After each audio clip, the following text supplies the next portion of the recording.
ಪಾಂಗಳ ಗ್ರಾಮ ಸದ್ಯಕ್ಕೆ ತಿಳಿಯಾಗಿದೆ. ಧರ್ಮಸ್ಥಳದ ಬಗ್ಗೆ ಅಪಪ್ರಚಾರ ಸಂಬಂಧ ನಿನ್ನೆ ಉದ್ವಿಗ್ನ ಆಗಿತ್ತು ಪರಿಸ್ಥಿತಿ.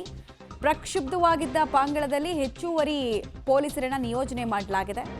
ಮಂಗಳೂರಿನಲ್ಲಿ ಗುಂಪು ಘರ್ಷಣೆಗೆ ಸಂಬಂಧಪಟ್ಟಂತೆ ಪಾಂಗಳ ಗ್ರಾಮ ನಾರ್ಮಲೈಸ್ ಆಗಿದೆ ಅನ್ನೋದು ತಿಳಿದು ಬರ್ತಾ ಇದೆ. ಇಲ್ಲೇ ಸೆಂಟರ್ ಪಾಯಿಂಟ್ ಇದ್ದಿದ್ದು. ಆ ಬಿಗ್ ಬಾಸ್ ಫೇಮ್ನ ವ್ಯಕ್ತಿ ಬರ್ತಾ ಇದ್ದ ಹಾಗೇನೆ ಅದಾದಮೇಲೆ ಒಂದಷ್ಟು ಜನ ಗಲಾಟೆಗೆ ಮಾತು ಬೆಳೀತು. ಆಮೇಲೆ ಗಲಾಟೆ ಆಯಿತು. ಆಮೇಲೆ ಕೆಲವರಿಗೆ ಹೊಡೆದ್ರು, ಕೆಲವರು ಕೈಯಲ್ಲೇ ಹೊಡೆದ್ರು ಅಂತಾರೆ, ಇನ್ನು ಕೆಲವರು ಏನೋ ಅಲ್ಲಿ ಬೇರೆ ರೀತಿಯಾಗಿ ದೊಣ್ಣೆಗಳನ್ನು ತಂದಿದ್ರು ಅಂತಾರೆ. ಒಟ್ಟಿನಲ್ಲಿ ಹಲ್ಲೆ ಆಗಿದ್ದಂತೂ ಹೌದು. ಸೊ ಈಗ ಸದ್ಯಕ್ಕೆ ಪರಿಸ್ಥಿತಿ ತಿಳಿಯಾಗಿದೆಯಂತೆ. ಡೀಟೇಲ್ಸ್ ಕೊಡ್ತಾರೆ ದೀಪಕ್. ಈಗ ಪರಿಸ್ಥಿತಿ ನಾರ್ಮಲೈಸ್ ಆಗಿದೆ ಅನ್ನೋದು ನೀವು ಆರಂಭದಲ್ಲೇ ಹೇಳ್ತಾ ಇದ್ರಿ.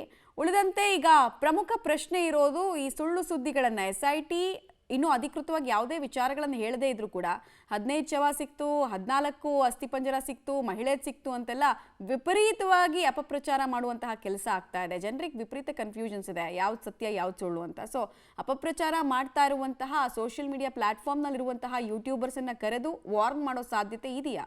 ಖಂಡಿತ. ಪಬ್ಲಿಕ್ ಟಿವಿ ಜೊತೆ ದಕ್ಷಿಣ ಕನ್ನಡ ಜಿಲ್ಲಾ SP ಡಾಕ್ಟರ್ ಅರುಣ್ ಕುಮಾರ್ ಅವರು ಮಾತನಾಡಿದ್ರು. ಈಗಾಗಲೇ 10ಕ್ಕಿಂತ ಹೆಚ್ಚು ಸೋಷಿಯಲ್ ಮೀಡಿಯಾದಲ್ಲಿ ಇರುವಂತಹ ಮತ್ತು ಅಪಪ್ರಚಾರ ಮಾಡ್ತಾ ಇರುವಂತಹವರ ಮೇಲೆ ದೂರು ಬಂದಿದ್ದು, ಅವರ ಮೇಲೆ ಕೇಸ್ಗಳು ದಾಖಲಾಗಿದೆ ಅನ್ನುವಂಥದ್ದು. ಆದರೆ ಇವತ್ತಿನಿಂದ ಆ ಕೇಸ್ಗಳ ಪರ್ವ ಆರಂಭ ಆಗ್ತದೆ ಅಂತ ಹೇಳ್ಬೋದು.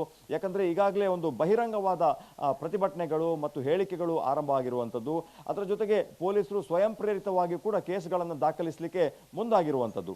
ಕಳೆದ 10 ದಿವಸಗಳಲ್ಲಿ ಆಗ್ತಾ ಇರುವ ಬೆಳವಣಿಗೆ ಅದೆಲ್ಲವೂ ಕೂಡ SITಯ ತನಿಖೆಯ ಸುಪರ್ದಿಯಲ್ಲೇ ನಡೀತಾ ಇತ್ತು.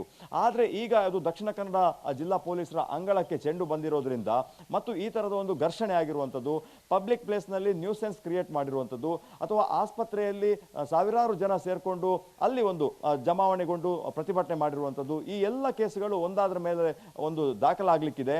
ಒಂದು SITಯಲ್ಲಿ ಪ್ರಕರಣಗಳು ದಾಖಲಾಗ್ತಾ ಇದ್ರೆ ಅದರ ಜೊತೆಗೆ ದಕ್ಷಿಣ ಕನ್ನಡ ಜಿಲ್ಲಾ ಪೊಲೀಸರು ಕೂಡ ಈ ಪ್ರಕರಣಕ್ಕೆ ಎಂಟ್ರಿ ಕೊಟ್ಟಿರೋದ್ರಿಂದ ಇಲ್ಲಿ ಕೇಸ್ಗಳು ಮತ್ತಷ್ಟು ದಾಖಲಾಗುವ ಸಾಧ್ಯತೆ ಇದೆ.